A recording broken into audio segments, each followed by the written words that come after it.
Alright, 350Z rear Type 2 Jeep Grand Cherokee SRT8 install. Here's all the stock stuff. We're going to get all of that tore down, removed, and go on to the next step. Alright, once you get your factory caliper off, disconnect your line from your hard line. Then you can take the rubber line and caliper off in one piece. Remove the rotor, and then you want to cut slits in your dust shield to get it bent up out of the way. Leave them like that or cut them loose. But we're definitely going to have to trim right here. On this one we're going to cut all the slits off and trim it for clearance for the new bracket and caliper. Alright, we've got the dust shield trimmed, got it trimmed back out of the way, and we've got the bracket installed to mock up, and we can see where we're going to have to trim. We're going to have to trim this knuckle right here, so that just enough to get those holes to line up. Right there. It's not much, but you'll be able to see when we notch it. Let me cut a light on. Okay, now we can see. You can see this casting right here, and just the corner of that right there. It's not going to be much because we're pivoting here, so missing it by like half a hole. So we're going to trim that right there so that it can rotate down just enough to get that lined up.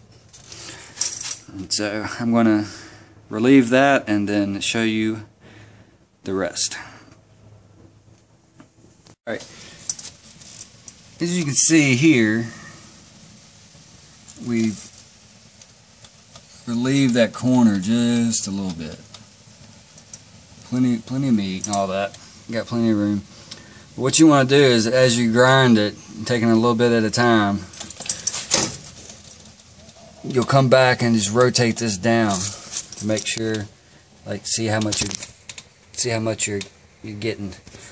And what I do is I take, whenever it hits, I'll take a hammer and strike the top of that, and it will leave a mark on here. And you can see where you need to keep relieving material. For instance, so once you hit it, you can see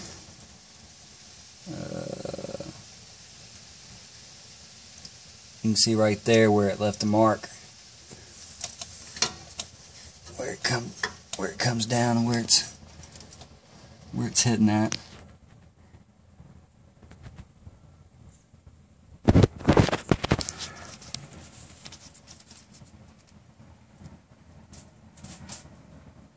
The aluminum's softer, so it'll indent.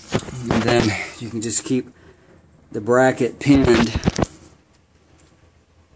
at the bottom, and then it'll rotate back out of the way. So like that, and you can keep going back in and trimming it. You don't want to take no more than you need, but I'll take my Dremel and smooth that back out. We've got enough now, but I'll smooth that back out, and then bolt up the bracket. Alright, torque specs are in the file. We got the bracket bolted up, and now the dust shield and everything's trimmed out of the way good. Now we're going to put the rotor on, and then we'll slide the caliper over the rotor and line it up with the slots and get our 2 bolts in our caliper. Here it is, bolted up. Once you get your bolts in, you'll adjust it within the slot to your liking. We split the difference here. You can see you're getting pretty good pad coverage. And now that we have the caliper on, the next thing we're going to do is hook our stainless steel line up to the hard line, and then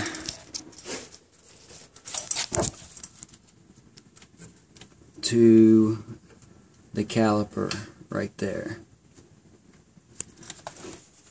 Alright, we got the stainless steel line hooked up, got it hooked to our hard line, got the clip, retainer clip back in, got it hooked to the caliper, got it nice and tucked out of the way, plenty of slack, not hitting any moving parts or anything like that. Torque spec for the banjo bolts in the file, and that's that. Everything's hooked up. So then you put your wheel on, take off your temporary nuts. We got decent pad coverage all the way around, and that's how you get a SRT Jeep caliper on a 350Z.